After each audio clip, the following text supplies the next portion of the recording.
everybody. It's Maggie Mulhern. I am here with the Frank the Barber. We are at the Connecticut Barbers Expo. And Frank, you're a big presenter tonight, right? What are you presenting?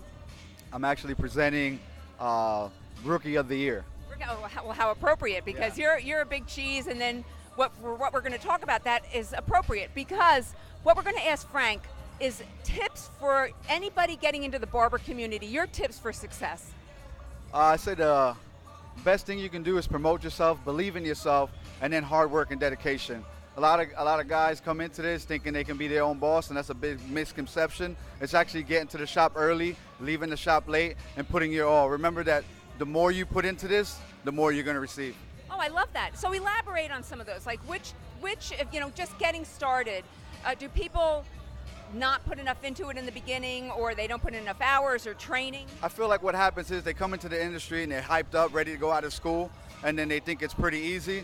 And then actually when they go to the shop, the salon, whether it's a barber shop or a salon, they don't really get too busy right away. It's a compound effect. It starts off slow and then it starts going. So a lot of people quit during that time. You got to strive. You got to continue to push yourself. Continue to put business cards out there. Build your social media. Social media is a big thing now. Use that. Don't use it for likes. Don't do it for likes. Use it to create a platform. So this way, when you're able to pass a business card, they have a reference and they know, hey, he cuts hair. He does this type of texture. He does this type of look. If it's a certain look you want to go for or a certain look you want to achieve, you can actually present that. So you want to use your Instagram as a presentation versus looking for likes. Well, as long as we're on it, I mean, what are your tips for Instagram? How often should you post? What kinds of posts should you be doing? That kind of thing. I believe, like, if we're talking about somebody coming out new, I would say post. Remember that you're creating a network.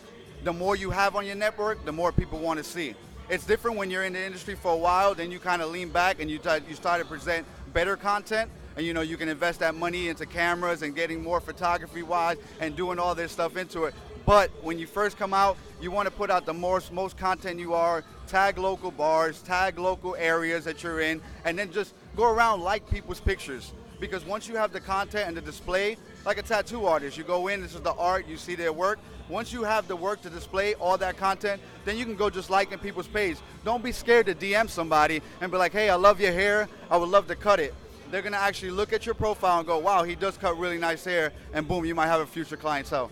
All right, so you're affiliated with BabylissPRO, correct? What is your title with them? I'm a lead educator with BabylissPRO.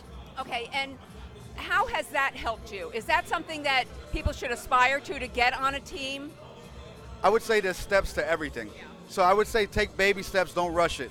A lot of the times we spend a lot of time looking at the end, where we want to be, and we're not really preparing ourselves and doing what we need to do to get to where we want to be. And doing the stuff now and, building up the clientele, building stuff like that. But being a brand ambassador with the company has opened up a lot of doors, a lot of stages. I've been able to travel internationally and do stuff. But I feel like if I would have got put on earlier, I probably would have not have been as wise. So you got to kind of like wine, kind of sit there and kind of marinate for a while until the wine tastes good, until you're prepared to actually go and educate. Oh, you are so good. All right. Last question, what has been your biggest challenge as a barber? Woo! I'm still working on that too. So my biggest challenge happens to be balance.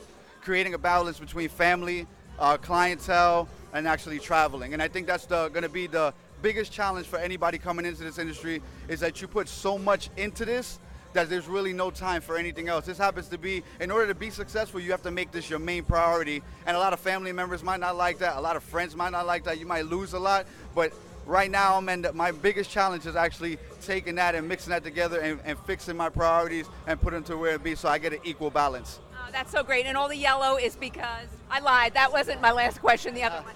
Yellow, I'm from Florida, so it's a bright, sunshine state, so I decided to do yellow today. All right. And also the gold clippers. The gold clippers. Oh, we should look at this. Check out these gold clippers. That's so cool. They're being launched today? They're being released tomorrow. At the CT Barber Expo. And I heard that we all go home with one tonight, right? Is that true? It's a possibility. I don't know. Well, you know what? I'm going home with one no matter what. Thank you so much. Follow you at Frank. Yeah, Frank D.A. Barber. So a lot of people go T-H-E. It's D.A. Barber. Ooh, that's so cool. That actually came because I came from New York, and then they brought me to Florida and I had a speech impediment, so I couldn't say the right. So I'm trying to pronounce my words and stuff, but that's where it came from. DA. So Frank DA Barber on Instagram. Oh, you're just so cool. Thank you. Have fun tonight. I appreciate it. You too as well. Right, thanks. Bye.